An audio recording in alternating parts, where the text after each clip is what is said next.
அயர்லாந்தில் அரசு முறை பயணத்தை முடித்துக்கொண்டு இன்று அதிகாலை பிரதமர் மோடி நியூயார்க் சென்றடைந்தார். நியூயார்க்கில் உள்ள ஜான் கென்னடி சர்வதேச விமான நிலையத்திற்கு சென்ற பிரதமர் மோடிக்கு உற்சாக வரவேற்பு அளிக்கப்பட்டது.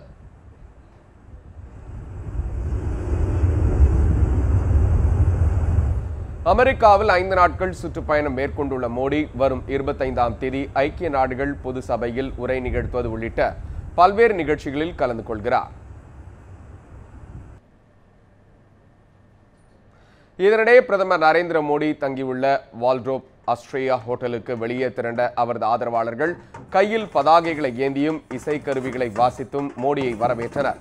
மேலும் பல நாட்டு தலைவர்கள் நியூயார்க் வந்துள்ள நிலையில் அங்கு பாதுகாப்பு பலப்படுத்தப்பட்டுள்ளது.